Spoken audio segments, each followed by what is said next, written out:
ciencias de la educación,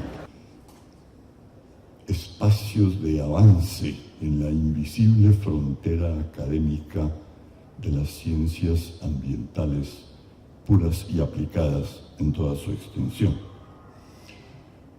A esta invisible frontera de amplias visiones académicas le auguro, a través de la educación y el cultivo de la investigación en ciencias ambientales, un futuro que quiero soñar con ustedes.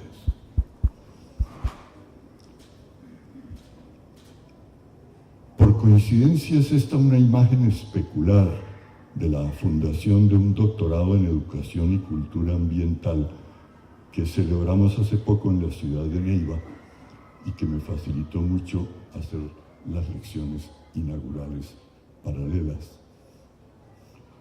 Allá celebramos la articulación de la educación con la cultura ambiental y aquí la articulación simétrica que va de las ciencias aplicadas y ambientales, razón de ser de esta universidad, hacia la educación. Fundar esta nueva facultad aquí en el centro del país y ese doctorado en la frontera en donde están la Universidad de Pamplona, la surcolombiana, la Universidad Francisco José de Caldas, de Cúcuta, y la Universidad de Amazonia, en Leticia, muestra que ha cambiado en el país y en su apreciación el horizonte de la educación ambiental. Por eso auguro esta apertura del nuevo espacio de investigación y reflexión de la mayor amplitud. Estas acciones y las que seguirán ahora en todas las universidades participantes en aquel nuevo doctorado y en esta nueva facultad seguirán desarrollando las ciencias ambientales para pasar de la teoría a la práctica, a la praxis educativa, a la praxis ecológica, económica y política, mucho más allá de la ecología como teoría de la protección del medio ambiente, y también más allá de la economía como reducción crematística actual a uno solo de los múltiples aspectos de la sostenibilidad o sustentabilidad, como ustedes prefieren. Todos los modelos y las teorías que han producido y siguen produciendo la física, la química, la geología, la biología, la ecología, las neurociencias, la psicología, el psicoanálisis, la sociología, la economía, la politología y la antropología, con todas las ciencias de la salud, las ciencias jurídicas, las ciencias administrativas y contables y las ciencias de la educación centradas en la pedagogía y la didáctica, no solo son útiles y necesarias para el avance de las ciencias ambientales y de la cultura ambiental. Y por eso la pregunta más bien sería, ¿cuál de esas disciplinas de la larga lista que acabo de leer no serían necesarias para esta nueva facultad y para aquel nuevo doctorado? Piensan los presentes que las ciencias ambientales seguirán avanzando como proliferación multidisciplinaria en este país multicultural y pluriétnico, o más bien están empezando a formar una nueva transdisciplina, también articulada, que podría llamarse la macroecología o la macroeconomía, y que las englobe a todas. De pronto será esta la misión de esta nueva facultad.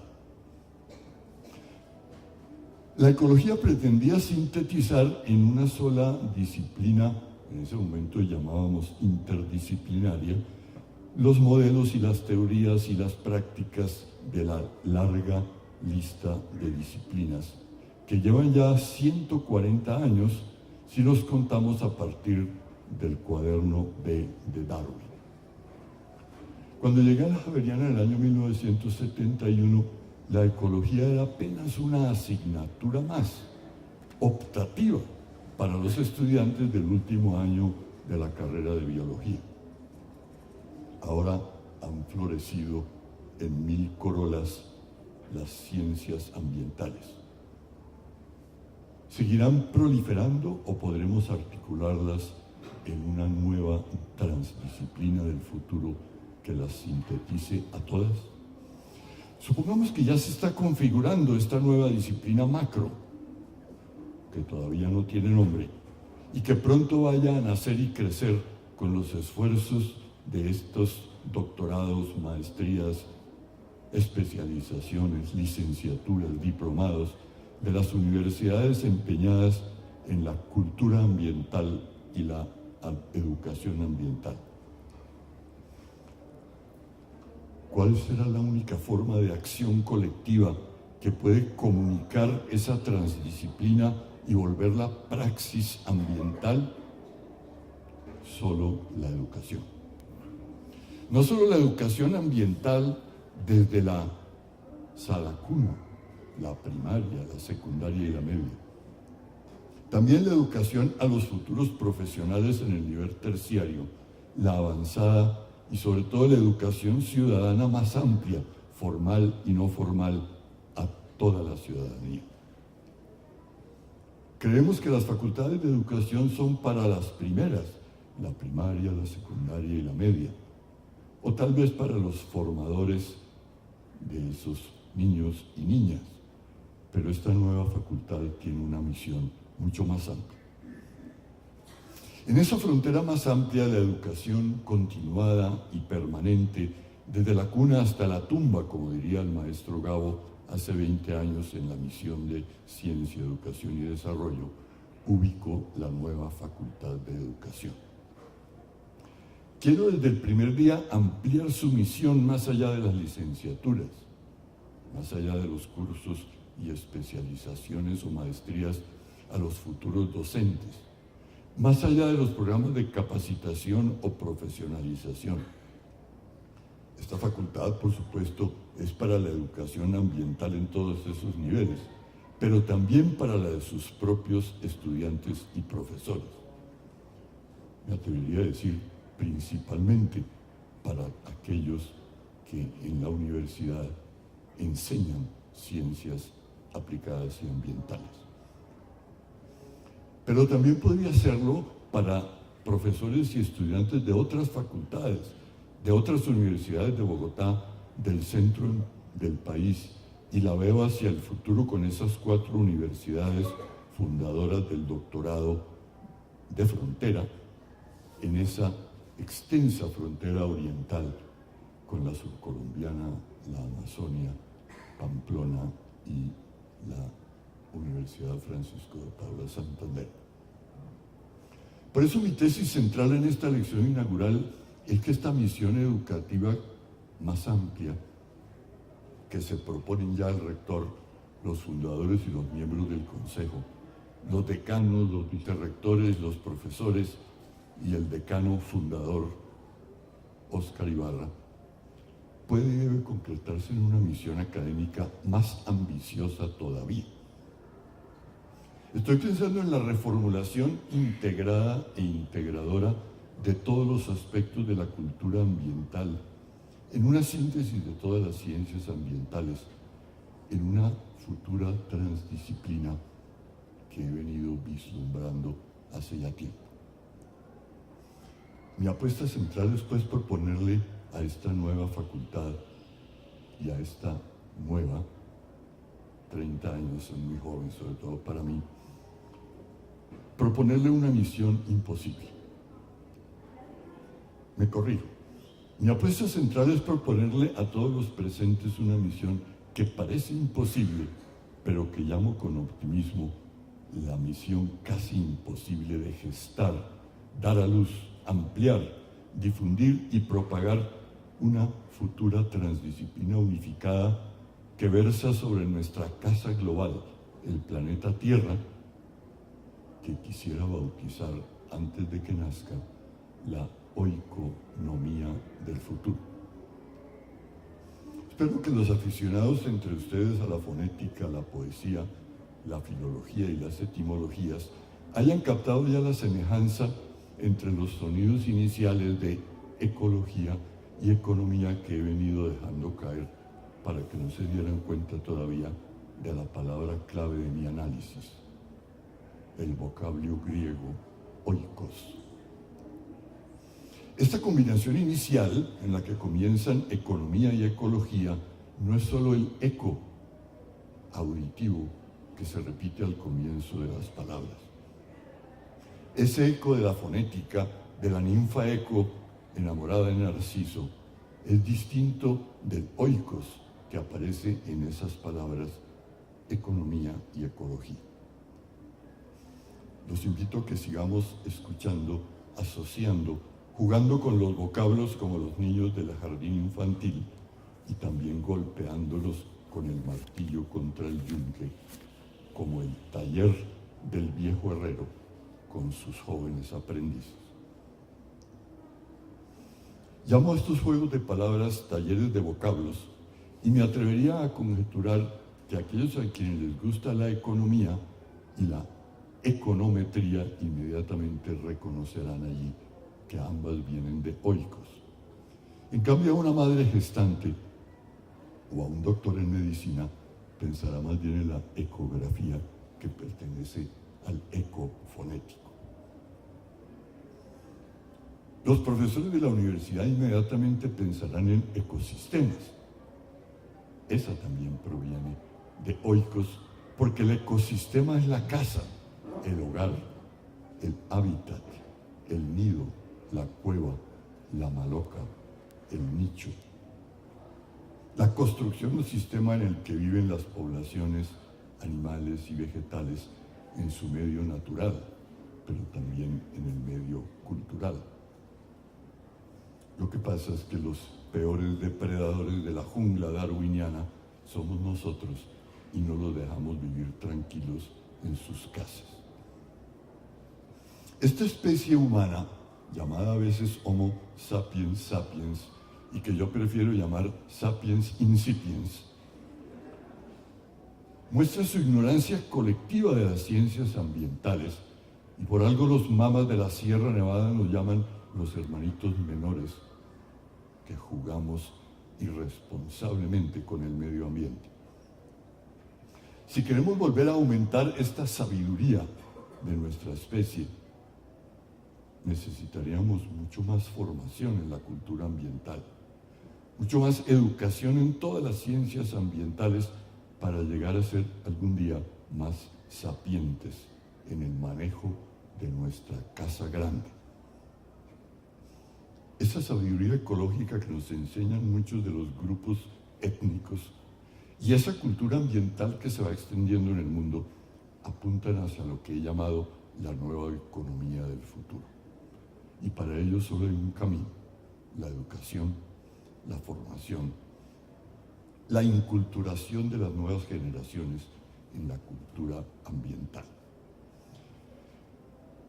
En la ecología actual se ha introducido otro vocablo que acompaña muy bien a oikos, la casa, a domus, en latín también la casa, y es la palabra habitat, también del verbo latino, en donde habitamos en la casa, el lugar de nuestra población humana, con las poblaciones animales y vegetales en su medio físico.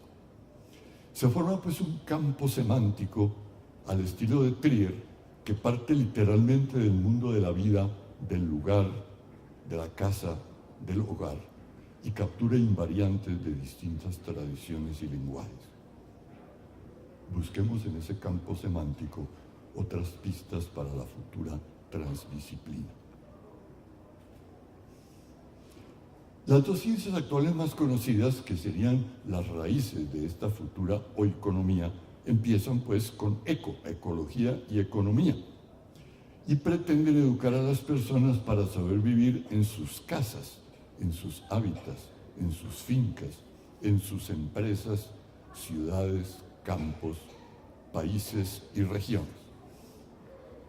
Pero solo en los últimos 50 años unos pocos economistas y muchos más ecologistas se han preocupado porque estas casas o ecosistemas, haciendas, empresas, ciudades y países, se quedaron muy pequeños para ser la casa de todos. Estos economistas y ecologistas se han impuesto la misión de recordarnos que las fronteras y los límites de los países son ya solo recuerdos de otras épocas de bárbaras naciones, como el muro de Berlín, la línea Maginot o la muralla china. Pero muchos todavía no lo creen.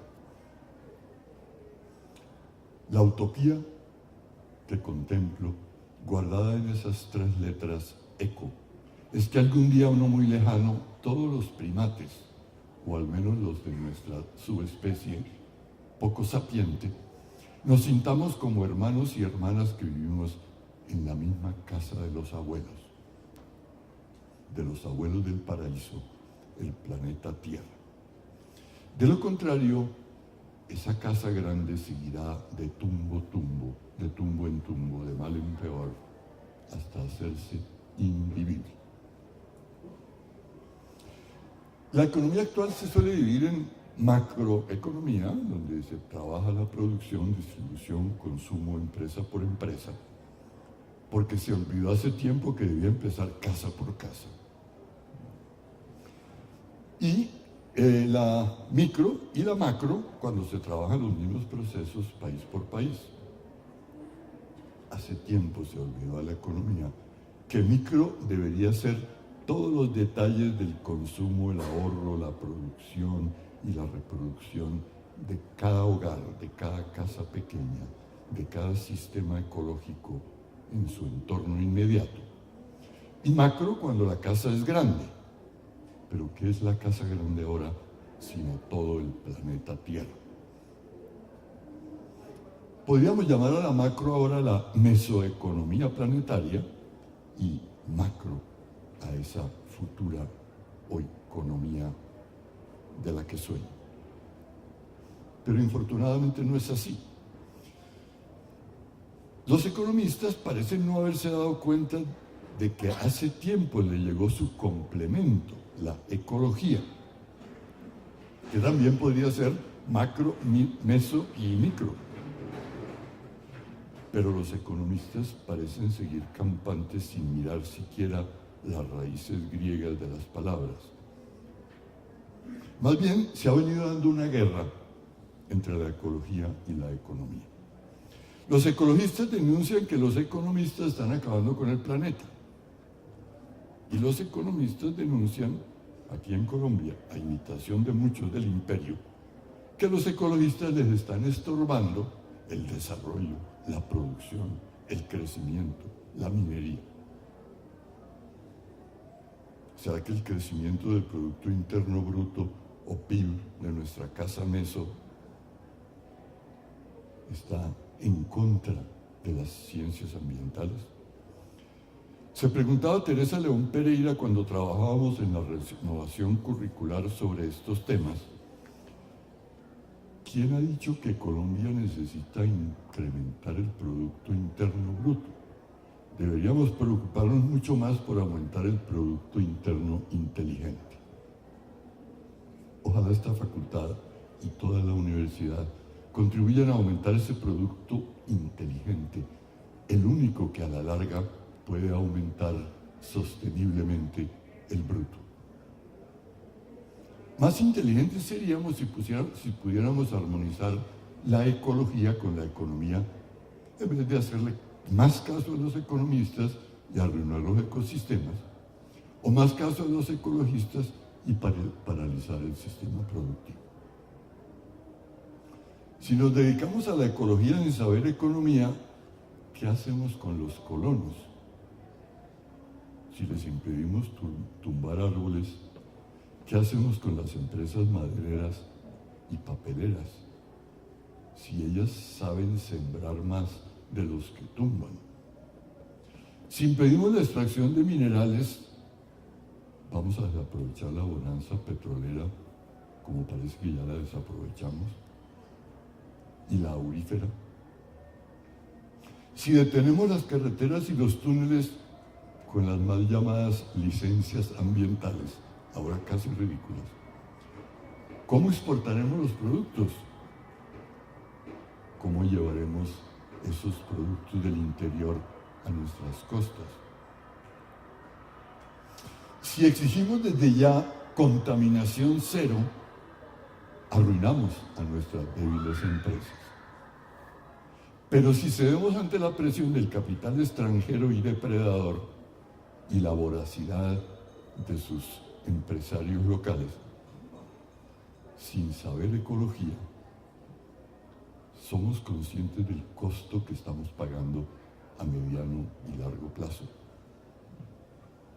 Estas preguntas contrapuestas superan claramente las posibilidades de las ciencias económicas y ecológicas actuales. Se requiere emprender ahora mismo una investigación a los niveles doctoral y postdoctoral en centros de investigación e institutos sobre este nuevo marco teórico todavía por construir. La economía actual no parece caer en la cuenta de que la ecología global ya cuenta con las teorías evolucionarias darwinianas y neodarwinianas para todos estos temas. ¿Cómo se vería la economía actual desde estas narrativas evolucionarias? Considerar que las empresas en competencia por los mismos recursos escasos, en donde todo vale por aumentar el margen de ganancia,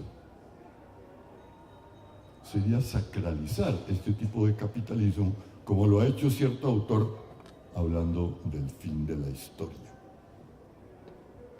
Ojalá sea apenas el comienzo. En esta historia en que los claros depredadores monopólicos, de los cuales ahora hay un top predator o depredador supremo muy claro, consolidan la rapiña precedente y garantizan los ingresos de estas empresas transnacionales a costa de los productores intermedios. Esa economía actual, que todavía se salta lo micro, doméstico y local, y pasa de lo microempresarial a lo macro internacional sin darse cuenta de que es apenas meso.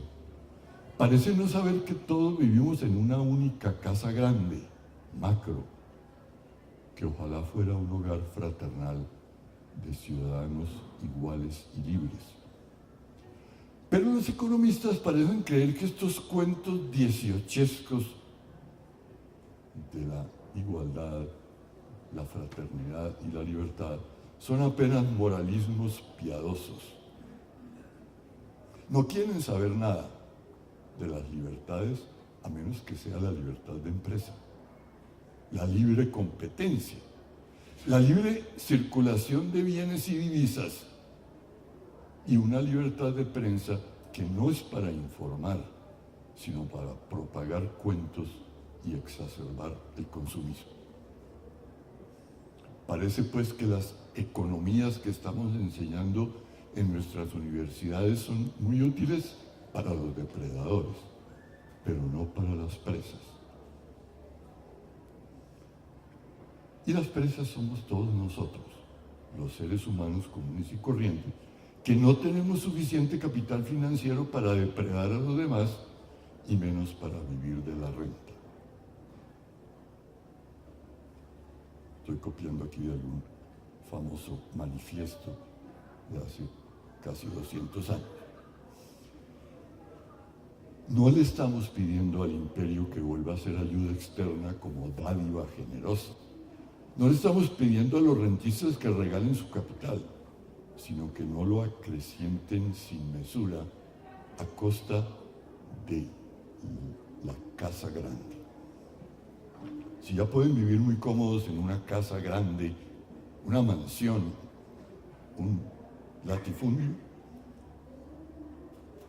por lo menos que no expropien las de los demás por el vencimiento de los créditos hipotecarios que ya estaban suficientemente asegurados y reasegurados. Tampoco estamos pidiendo casa gratis, como ofrecen algunos, porque eso tampoco es buena economía ni buena ecología, ni siquiera buena política. Estamos proponiendo casas mínimamente confortables para cada familia micro, casas países confortables para cada país y una sola casa grande, confortable como la casa de los abuelos. En mi lección inaugural para el doctorado interinstitucional en educación de las universidades del Valle, la pedagógica, la de Antioquia, en Cali, hace ya muchos años, propuse que para poder tener un doctorado en educación, en matemáticas, se requerirían al menos 8 doctorados más de puntos de vista diferentes, como el filosófico, el histórico, el sociológico, el psicológico, el neurológico, la informática, la semiótica y la lógica. También aquí, como lo dije allá, para obtener un doctorado en ciencias ambientales habría que obtener primero otros 10, por lo menos otros 9. En otra lección inaugural para el doctorado en Ciencias Sociales, Niñez y Juventud de la Universidad de Manizales y el CINDE, preguntábamos al Consejo Nacional de Doctorados y Maestrías, que había rechazado el doctorado por imposible. Un doctorado en Ciencias Sociales es imposible, nos dijeron las pares académicas. Les pregunté yo, ¿cuál de todas las ciencias antrópicas, sociales, humanísticas y naturales no se necesitaría para el desarrollo de la niñez y la juventud? Preguntaría ahora lo mismo. ¿Cuál de todas las ciencias antrópicas o preantrópicas no se necesitaría para la educación ambiental? En otra lección inaugural, en el doctorado interinstitucional en educación de la Distrital, propuse una filosofía minimal para la educación, que allí, como la Galia de Julio César, dividí en 3 partes: una metafísica de procesos y sistemas, una semiótica de representaciones e interpretaciones y una gnoseología general de modelos y teorías. Sería imposible presentarles a ustedes esta filosofía tripartita apenas publicada en aquella lección inaugural, pero sí quisiera que compartiéramos algún vocabulario común para aquella oikonomía del futuro. Y es la necesidad de una teoría general de sistemas, de la comprensión de los modelos mentales y de las teorías formuladas explícitamente e interpretadas en esos modelos. Y para ello las artes, sobre todo las artes plásticas, el cine, el teatro, la televisión, nos han enriquecido muchísimo los modelos mentales para cualquier ciencia del futuro. Y por eso propongo una progresión, llamaríamos epistemológica, para cualquier ciencia del futuro, que empezaría con la grafía. Según esta narrativa, que no pretende ser ni verdadera ni falsa, sino bien inventada como los chistes italianos, cada ciencia comenzaría con algo más parecido al arte, la producción de imágenes, modelos, esculturas, petroglifos, pinturas, epopeyas, narrativas, tragedias y comedias, que van acumulando esa fase que yo llamaría la fase gráfica de la incipiente ciencia. En nuestro caso le llamaríamos la oikografía. De eso, afortunadamente, tenemos mucho, sobre todo en la literatura de las utopías. Luego seguiría la fase lógica, que yo llamo la logía. Con el avance de las grafías viene un desarrollo y sistematización de las narrativas que empiezan a volverse rigurosas y a formularse en teorías. Y ese refinamiento lingüístico permite el desarrollo de la fase lógica, que en este caso sería la oikología. Fíjense ustedes, ecología u oikología. Luego vendría una parte más cuantitativa de medidas, indicadores, calidad, competencias, métrica, antrópica, que llevaría a lo que podríamos llamar la metría. Para superar la fase cualitativa tendríamos que empezar a precisar y desarrollar puntos de vista cuantitativos, escalas ordinales por lo menos. Con esa valoración, medición y evaluación, podríamos decidir qué es mejor o qué es mejor demorar, qué es más prometedor, qué es menos riesgoso, qué es más potente y qué es menos costoso. Decisiones que no podríamos tomar sin esta fase que se llama la metría en mi narrativa.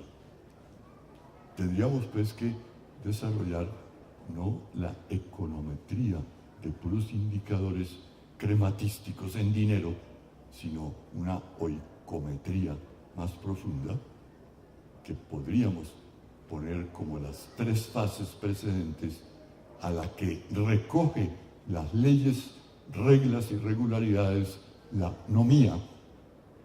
Con lo cual la xgrafía, en este caso la oikografía, la oikología y la oikometría, podría ya captar patrones, precisar esquemas, encontrar reglas, normas y leyes, condensarlas en fórmulas, no solo matemáticas, sino teóricas, verbales y condensadas en distintos símbolos, que empezarían a incorporar las tres fases anteriores, que por la raíz nomos, la ley o la regla, llamo la fase nómica, que sería entonces la oikometría y oikonomía del futuro. Esta disciplina me gusta a mí como matemático, porque me gusta trabajar funciones, escalas, cálculos, números, con chicos y grandes, pero sería ahora aplicadas a esa metría que nos podría llevar a la oikonomía.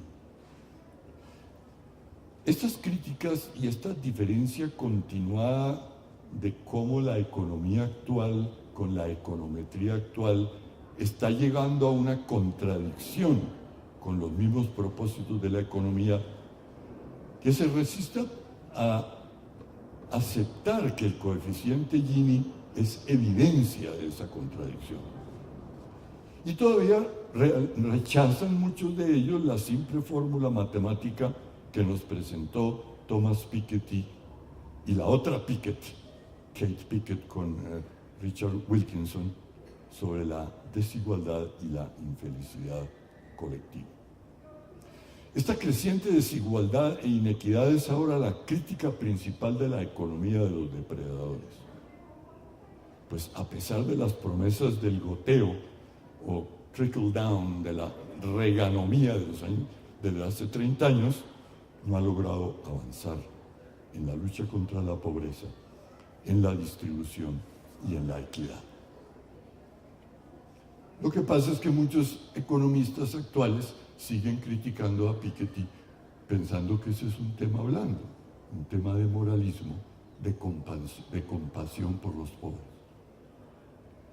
Así, muchos sectores económicos tengan que pagar en estos largos periodos de escasez un duro precio, pero ellos dicen, así es la economía. Por eso no me gusta esa economía. No me gusta que los economistas actuales y los econometristas escojan una función de utilidad porque es fácil extraer la información marginal con una derivada parcial. Eso no es motivo para escogerla si no modela adecuadamente los procesos de pauperización, el aumento del desempleo y la concentración de la riqueza. Ni siquiera con tantas derivadas parciales y funciones homogéneas han podido los economistas acertar en la predicción de las crisis y en el aumento de la desigualdad. Pero sí les sirven a los depredadores y a sus economistas de cabecera para disculpas post-mortem, sobre todo cuando los muertos son otros. Son muy útiles para consignarlos en el certificado de defunción de las empresas fracasadas, los bancos quebrados y los países fallidos. No me gusta nada el razonamiento econométrico que ha permitido privatizar las ganancias y socializar las pérdidas. Pero tampoco se trata de anunciar que la economía está mandada a recoger. Tampoco es denunciar, como creen muchos marxistas todavía tradicionales, que la economía no es ciencia, que es una ideología capitalista. Puede que lo sea en este momento, pero creo que podría no ser. No me digan que la economía actual es una ciencia humana, mientras supedita a la población económicamente activa a las necesidades de la economía, en lugar de supeditar la economía a las necesidades de la población económicamente activa, que a su vez tiene que sostener a la no activa. Es una inversión de valoraciones que para mí es claramente inhumana. Tampoco acepto que me digan que la economía y la econometría actuales son una ciencia humana cuando contravienen directamente uno de los derechos humanos fundamentales, el derecho al trabajo. Con un 10% de desempleo, y esa cifra es maquillada, recuerden ustedes cómo cambiaron a un director del DANE por revelar la cifra del Banco Mundial, para ocultar a los que ya están desesperados de conseguir empleo, a los jornaleros del campo que pasan largas semanas sin trabajo, a los vendedores ambulantes en los espacios públicos, a la mendicidad en los semáforos, porque ya no figuran en las estadísticas de desempleo. Y no hablo del robo de celulares y los apartamenteros de oficio.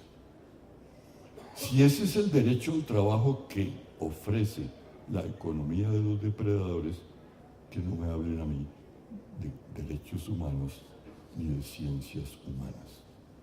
Serían ciencias al pie de la letra, inhumanas. Menos mal, estas críticas, especialmente en los últimos 10 años, ya empezaron a aparecer, no entre los que somos externos a ese grupo cerrado de los economistas y los econometristas samuelsonianos, sino que ya también empieza, sobre todo desde Amartya Sen, varios premios Nobel como Heckman, Aumann y Schelling, Krugman, Ostrom y Williamson, y otros dos que ojalá lo reciban como Stiglitz o Piketty, están elevando sus voces desde dentro, de tal manera que ojalá los escuchen sus colegas economistas, ya que no nos escuchan a nosotros, los que no pertenecemos a su élite.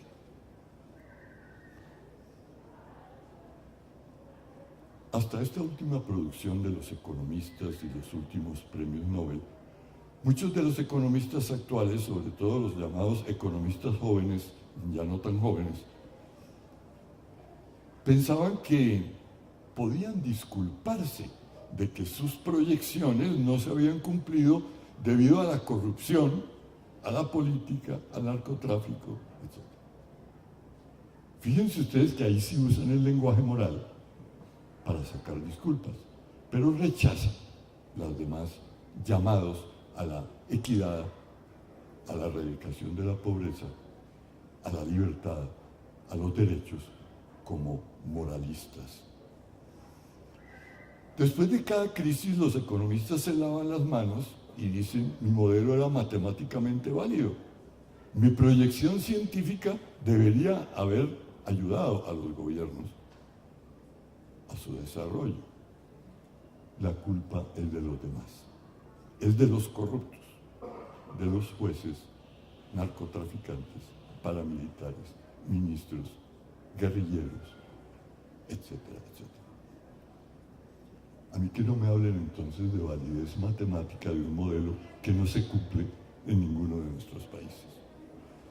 Yo les preguntaría más bien a los economistas que utilizan este doble discurso, ¿de qué modelo me está hablando? ¿Qué procesos está modelando?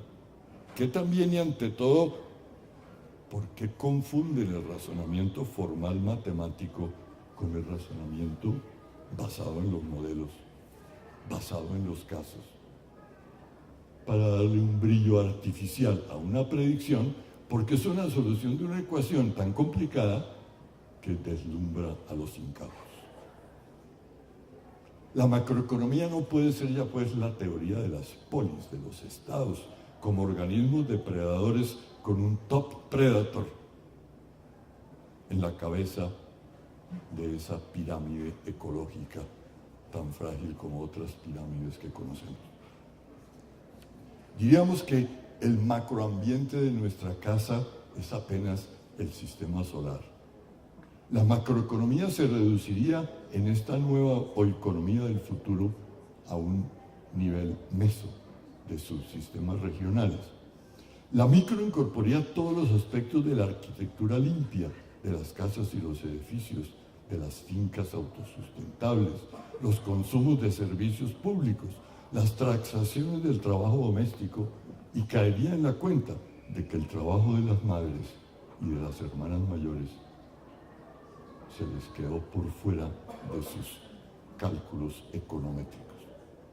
Aparecerían entonces, como han empezado a aparecer en los países escandinavos, la productividad del seguro del desempleo, la productividad de las licencias de maternidad de 1 año, la prioridad de la educación inicial y de los sistemas de salud. Así no habría pues diferencias entre oikonomía, oikología, oikografía y oikometría, sino que se dedicarían a mejorar la calidad de vida para todos y configurar esa nueva oikonomía del futuro, la ciencia transdisciplinaria de nuestra casa planetaria. Se incorporarían también así otras 2 raíces griegas, ethos, eco, oikos, y una raíz latina, mos, moris, moral, porque también en nuestras exploraciones filológicas buscaríamos que la ética y la moral vienen de un campo semántico muy parecido a la de oikos y domus. La raíz mora aparece en aquella famosa frase latina, o tempora o mores.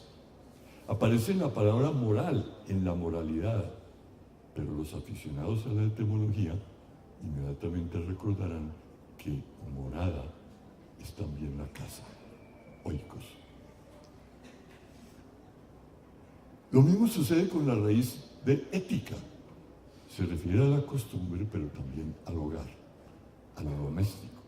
Y de nuevo, etnia, la tribu, la casa, el ecosistema, el hábitat, se atribuyen un mismo origen, tal vez atribuyéndoselo a una madre mítica, a un padre epónimo o a una pareja ancestral. Por eso se multiplicaría así ese campo semántico anterior con distintas tradiciones, lenguajes, sustantivos y verbos para recoger oikos y domus, ethos y mores, hábitat y costumbre, habitar, casero, caserón, doméstico, domesticar, ecosistema, ecología, ética y ethos. Así pues, aparecería que podríamos incluir cosas como la propensión al juego, cosas como los capitales golondrina que hacen destruir nuestros sistemas financieros, el comercio legal o ilegal. Tendríamos que trabajar también los temas morales, psicológicos y antropológicos de estos problemas de la frontera, de la exportación a la importación de las drogas. La economía del futuro podría articular todas estas ciencias preantrópicas y antrópicas, así como el punto de vista filosófico, axiológico, ético y moral, para ver si nuestra subespecie va evolucionando hacia lo que yo llamo un Homo triplex, sapiens, sapiens, sapiens. Así nos seríamos más comprensivos, más sensibles a las condiciones de los tiempos, a los espacios locales y regionales de cada habitación, de cada ecosistema, inclusive las casas pequeñas, las domus domésticas, y de nuestra casa grande, interpretando y reinterpretando nuevos modelos para lograr mayor valor explicativo y ojalá predictivo. Así, si consideramos megalomaníaca esta misión casi imposible que les propongo, quisiera también ver que la Facultad de Ciencias de la Educación tendría que iniciarla hacia adentro de la universidad y no solo hacia afuera, hacia los colegios y los maestros y profesores. Tendría que empezar articulando oicografía, oicología y oicometría en esta oikonomía del futuro. Esta futura transdisciplina nos proporcionaría estos modelos mentales que permiten la aplicación en la práctica social y política, porque no puede quedarse dentro de las aulas. Esa praxis social y política nos permitirá no solo sobrevivir, sino vivir en paz en esa casa grande. Se incorporaría así también la epistemología, la axiología y la ética global para resintetizar niveles y subsistemas de nuestra casa grande. Ojalá el diálogo, las lecturas y ante todo las investigaciones de los estudiantes y profesores de esta nueva facultad y de todas las demás de la universidad, las maestrías y ojalá futuros doctorados impulsados desde dentro por la Facultad de Ciencias de la Educación, nos lleven a estudiar más y más todas las ciencias antrópicas y preantrópicas, todas las disciplinas filosóficas mencionadas, para que los resultados de esas investigaciones contribuyan a que la siguiente generación no tenga que estudiar ya la economía y la econometría de los depredadores, la ciencia política y las ciencias ambientales del top predator, sino la nueva oikonomía del futuro. Muchas gracias.